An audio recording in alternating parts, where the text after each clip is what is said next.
This portion is brought to you by Gamefowl Magazine and in part by Cockfights, Bladed Warrior, and Sabong News.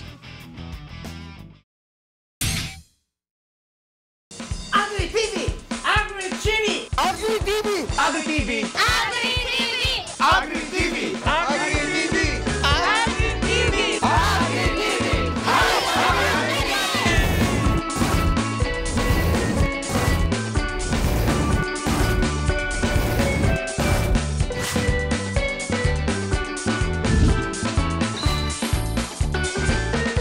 Fights parasites and infections, provides vitamins, minerals, and supplements, giving you a wide array of grooming aid for all your pet needs. For your dogs and cats grooming, Frenzy shampoo for him and for her, and Cuddly Pet Cologne, leaving your pets smelling fresh and clean. Fights parasites and infections, provides vitamins, minerals, and supplements, giving you a wide array of grooming aid for all your pet needs.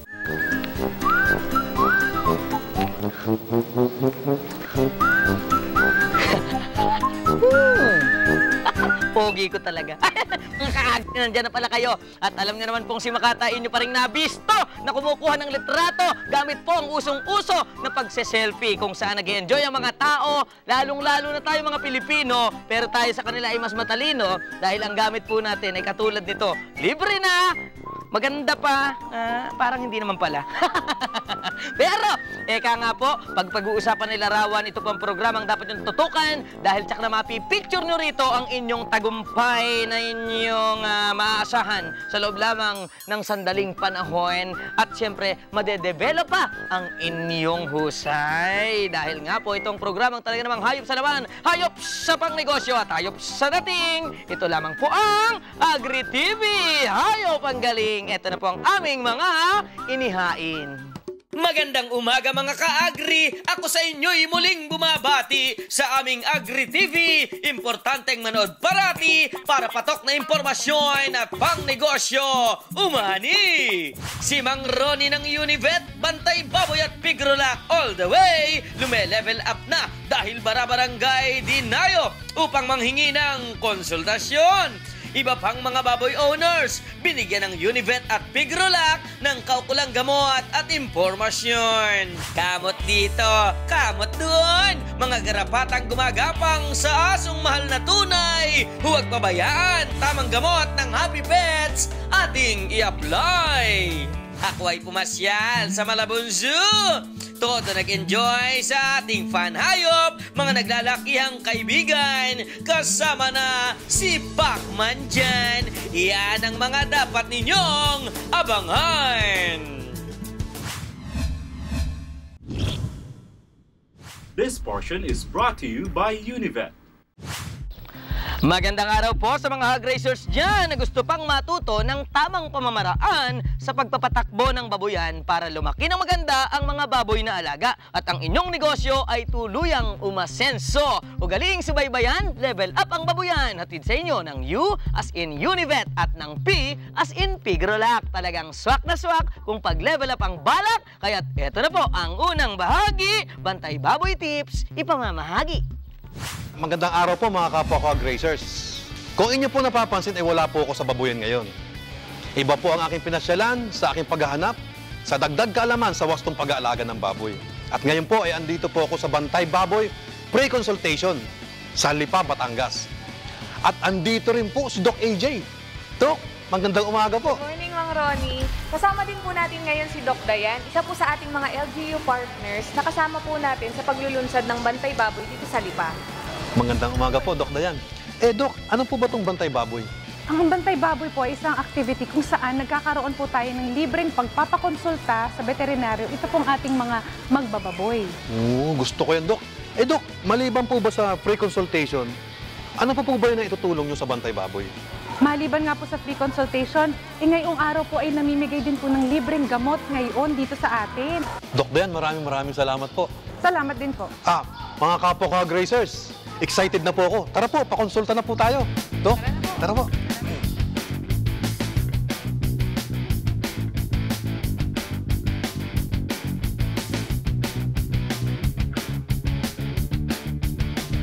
Dok, meron po akong gusto itanong sa inyo tungkol sa pag-aalaga ng baboy. Ano pa po bang gusto niyong malaman, Mang Ronnie? Dok, gusto kong turukan ng iron ng mga biik ko. Kontra anemia, di po ba, Dok? Tama po yun. So, yung iron po kasi, isa sa mga pinakamahalagang mineral na kailangan po sa pagbuo ng dugo at tamang paglaki ng mga alaga nating baboy. Ito, Mang Ronnie, ang Jectran para sa mga biik mo. Maraming salamat, Dok. Akin na to, Dok. Sa'yo na yan, Mang Ronnie. Namimigay po talaga kami ng libreng product samples dito sa Bantay Baboy. Kasama na po yun sa tulong namin sa mga local hog raisers. Wow, salamat, Dok, ha. Sulit pala yung pagbisita ko rito sa Bantay Baboy. Laking tulong. Ano pa po bang may paglilingkod ko sa inyo? Dok, tungkol pa rin po sa pagtuturok. Maraming salamat po rito sa Jectran. Bilib po ako rito. Pero gusto ko rin po makasiguro sa wastong pagtuturok para naman po masulit ko yung bisa ng Jectran.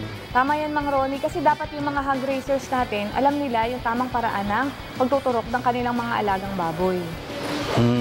Dok, bigyan niyo naman po ako ng tips kung paano ang pagtuturok at kung saan parte ng katawan. Okay, Mang Ronnie, kasi may iba-ibang paraan ng pagtuturok ng ating mga alagang baboy. Maaari tayong magbigay ng intramuscular, intravenous, subcutaneous o kaya intraperitoneal. Kalimitan po, nakadepende sa klase ng gamot na ibibigay natin yung paraan ng pagtuturok. So para po sa intramuscular, kalimitan itong ginagamit kapag tayo ay nagbibigay ng antibiotics at saka po mga supplements. Maaari tayong magturok sa muscle sa leeg o kaya naman po sa likod ng hita. Ayun! Nag-level up naman ang aking kaalaman sa wastong pagtuturok, Dok. Maraming salamat, Dok, ha. Walang anuman, Mang Ronnie. Pasyal ka lang ulit dito kung may gusto ka pang ikonsulta. Dok, maraming salamat ulit po sa libreng Jectran. Solve ng iron ng mga biko. Level up ang pagbantay baboy laban sa anemia.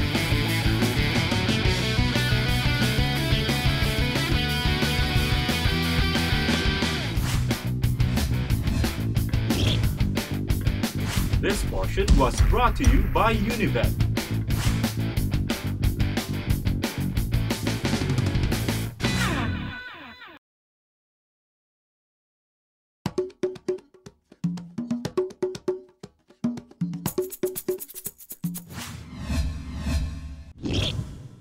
Ang bahaging ito ay hatid sa inyo ng Pigrolac. Tuloy po ang Level Up ang Babuyan. Ikalawang bahagi naman, mga dagdag kaalaman sa wastong pagpapakain sa mga alagang baboy natin. Halina't ating tangkilikin para sila'y lumaking okay na okay. Tatak Pigrolac all the way!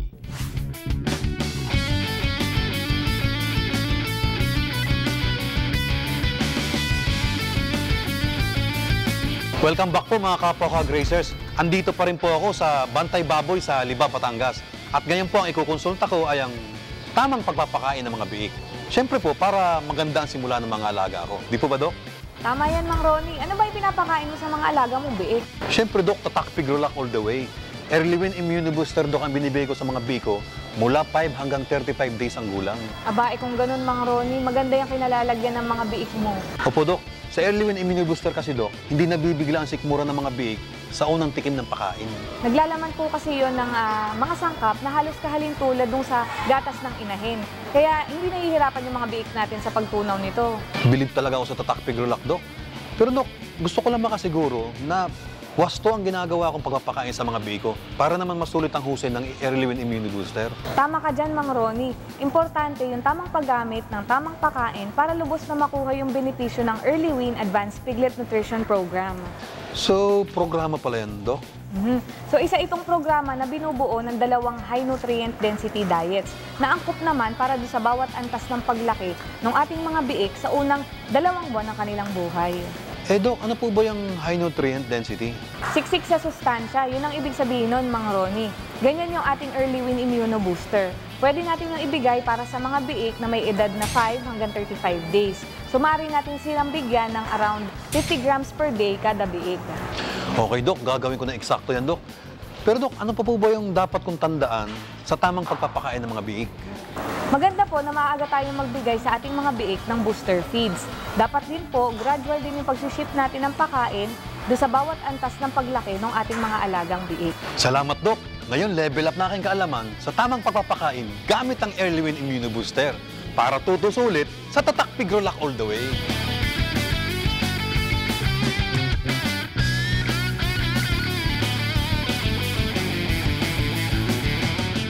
Basta Tatak Pigrolac astig talaga yan! Mga eksperto sa AK USA ang partner sa paggawa niyan. Pakinggan po natin kung ano pa ang say ni Dr. Fioli ng AK USA. The Early Wean Immunobox Booster is designed to supply a diet that is very digestible for the baby pig. It has a good source of lactose and milk ingredients, and it also provides animal proteins, which are very good amino acid profile for a baby pig that does not have the enzymes to digest plenty or great amounts of other types of plant ingredients. And so that's the most critical and important feature of this type of feed.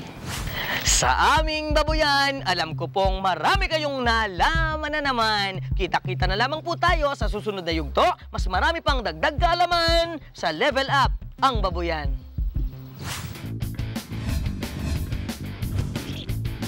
Ang bahagi ito ay hatid sa inyo ng Tigrolac.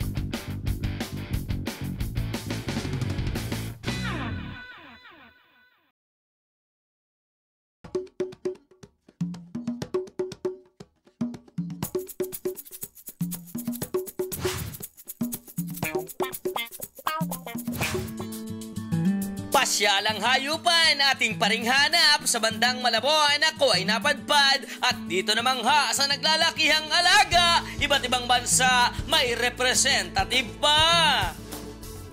Thank you po for coming Agri-TV po, no? At gusto niyo po malaman paano nag-umpisa ang Malabon Zoo.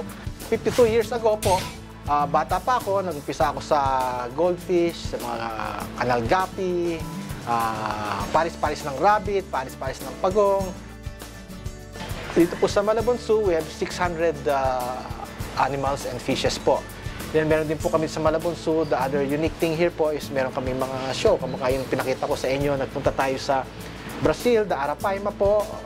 We have the largest Arapaimas in a public aquarium dito po sa Pilipinas po. No? Yung malalaki Arapaima natin.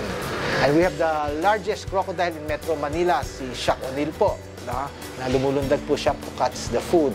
And then po, we have also the largest bear in the Philippines, si Justin Bieber. And the only grizzly bear in the Philippines, si Justin Bieber po. Makita nyo din po siya. Sari-saring animals sa sadyang kakatuwa at kakamangha at may bonus pa, mga kakaibang pigeons, bagong atraksyon nila. Up to the 3rd week of August po, meron kaming the Pigeons of the World. Pinakita, inaugurate po natin dito sa show ni Makata. Mahal na mahal po namin si Makata. Mahal na mahal namin ang Agri-TV din po. And nakita niyo yung iba-ibang klaseng pigeons from Poland, from Germany, from Europe, from Netherlands po. At symbolism po ng bakit kami may Pigeons of the World. Napaganda po ng mga shapes and design sila. Meron dyan yung parang fashion model from France na nakatakip na sombrerong ganoon. Meron naman dyan from Germany yung Moorhead na itim ang mukha tapos nakaputing ganoon, nakabalot ang ulo niya. Marami naman dyan po yung mga iba-ibang klaseng mga kalapati na ang haba po ng balahibo sa kanilang mga legs po. Meron naman, napakataas naman ang crest nila dito sa itaas po. So iba-ibang kulay, napakaganda po. Ang inspiration naman po namin sa kalapati, Pigeons of the World, is we're yearning for peace in the world. Ang symbolism po ng mga kalapati ay peace. So may gera sa Ukraine, may gera sa Israel, may gera sa Gaza. With these Pigeons of the World, we hope to inspire everybody to yearn, to pray for, and to be peaceful. Pero teka, sa dami ng mga hayop, hindi lang ito basta pasyalan, mga namamasyal, may interaction at education pa. Ito po sa Malabon Zoo, meron kaming mga, we are called the feeding zoo. Kasi meron po kami mga feeds dyan na pwede nyo pakainin yung mga usa, pwede nyo pakainin yung mga gansa, yung mga pabo, yung mga pato, at iba-iba pong mga hayop dyan, pwede nyo pakainin yung mga pagong, gano'n po. And we call the feeding zoo, and yung bata pong maliit, pag meron siyang hawak na pakain ng hayop, tapos napakain niya sa hayop, meron po siyang interaction with the animals po. Kasi po itong zoo na ito, hindi lang po itong zoo, pambihira po itong zoo na ito, educational po dito sa loob ng Malabon Zoo. Tinuturuan po namin ang mga zoo visitors na magmahal sa atin mga kalikasan, sa ating mga hayop. Tinuturuan po natin sila kung bakit tayo dapat mag-reduce, reuse, recycle para tumigil ang global warming na pumapatay sa atin mga endangered species. Tinuturuan po natin sila through our tarpaulin signboards all over the zoo what's happening to the environment and what we can do to stop global warming po. Aba naman, sulit talaga ang pamamasyal dito, di ba? Kaya heto si Mr. Manny para mag-imbita. Iniimbita ko po kayong lahat magpunta sa Malabon Zoo and Aquarium. Kung punta doon po kayo sa EDSA po, sumakay lang kayo ng UE Letre Bus po. Yung UE Letre Bus na yan, pupunta po yan sa monumento ng Caloocan, kakanan po yan sa MacArthur Highway. Tapos 700 meters away po, kakaliwa yan, right in front of the Malabon Zoo and Aquarium po. Maganda po dito at it's a feeding zoo. Yun pong mga anak nyo pwede magpakain ng mga hayop po dito. At mamimit po nila si Pacquiao, our baby orangutan, si Tiger Pinoy, Tiger Nonoy, Tiger Cory. Meron po kami dito isang dosenang tigers na mag-greet sa inyo. And this up to the 3rd week of August po, meron kami the pigeons of the world from all over the world po. Sari-sari klaseng mga kalapate. Ito po ang Malabon Zoo para sa Fun Hayop ng Agri-TV ng ABS-CBN po.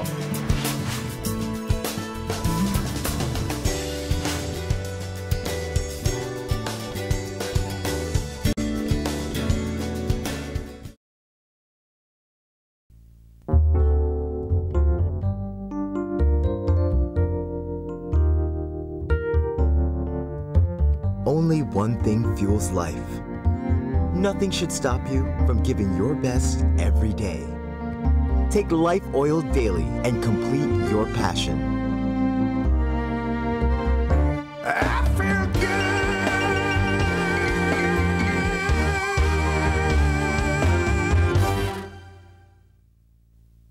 Fights parasites and infections. Provides vitamins, minerals, and supplements, giving you a wide array of grooming aid for all your pet needs. For your dogs and cats grooming, Frenzy shampoo for him and for her, and Cuddly Pet Cologne, leaving your pets smelling fresh and clean. Fights parasites and infections. Provides vitamins, minerals, and supplements, giving you a wide array of grooming aid for all your pet needs. Para sa inyong alaga, sa LDI Amoxicil magtiwala. Sa gramo lamang, pati rin sa timbang, at sa presyo, talagang panalo. Bakterya ang tinataga, hindi ang iyong bulsa.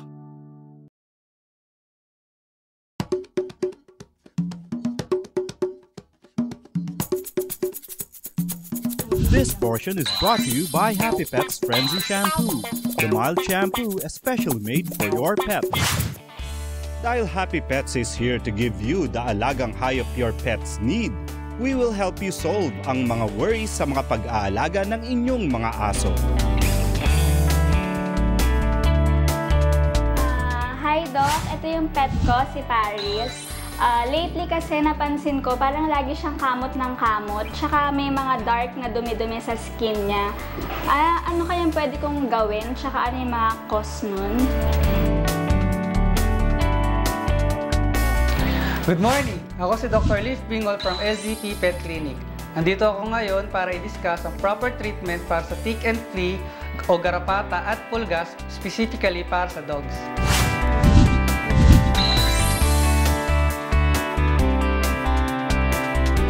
Para sa iyong katanungan, base sa mga signs na pinakita ng iyong alaga, posibleng meron siyang tick or flea.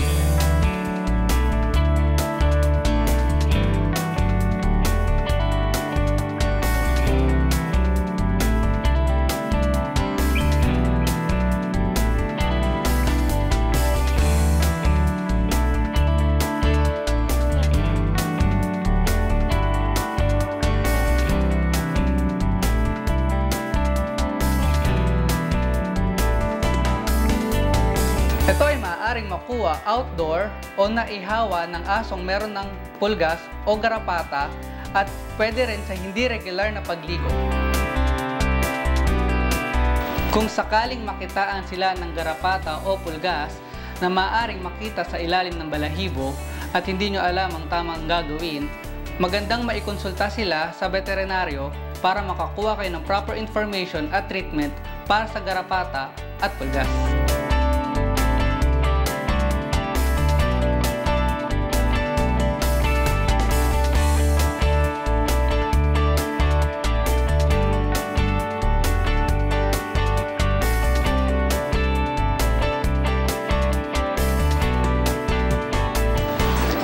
sa treatment, I highly recommend ang paggamit ng Dermovet soap. Ang Dermovet soap ay may active ingredient na permethrin na nakakatulong pumuksa ng garapata at pulgas. Paliguan ng aso gamit ang Dermovet soap at ibabad ng sabon for 5 minutes para mas madaling ma-absorb ng balat ang gamot.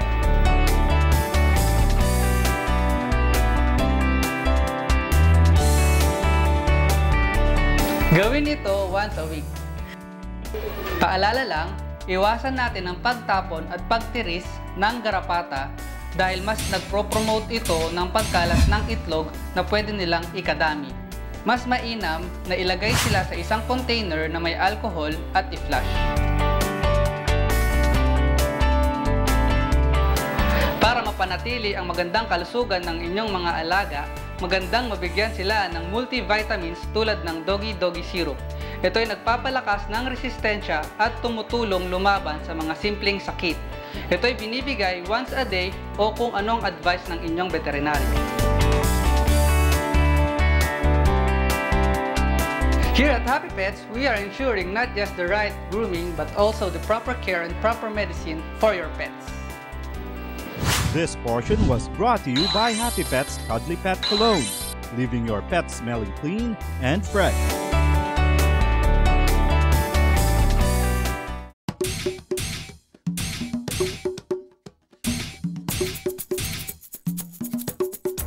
Ayon sa ating mga napapanood at sa makasabihan na rin ng iba, ang gatas, pati na rin ang gatas ng baka ay pwedeng-pwede sa pusa. Ngunit alam nyo ba na mali ang ganitong paniniwala? Okay lang kapag ang kuting uminom ng gatas sa kanyang ina. Pero kuting man o hindi, ang pusa ay di dapat umiinom ng gatas ng baka dahil ito ay may lactose na magdudulot lamang sa kanila ng matinding sakit ng tiyan at pagdudumi.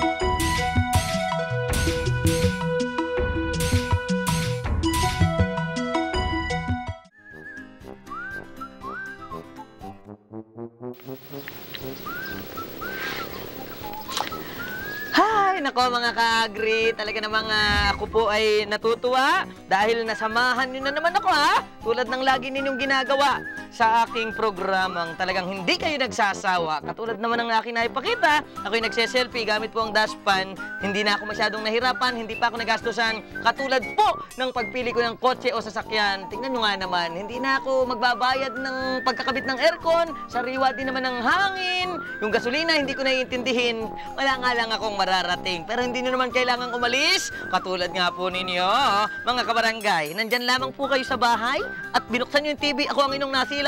Ang ligaya nyo na ay walang humpay tungo sa tagumpay. At hanggang susunod pong muli dito lamang sa Agri TV. Hayop ang galing! Tayo'y muling mag-aagahan ng sabay-sabay. Salamat po sa pagsubaybay! Bye! Makata would like to thank the following: Edway Vera Salon, Glitters Photo Court, Dentista ko at Robinson's Place, Malolos, My Philippines, available at all Kultura outlets, and Bistro Malulenyo.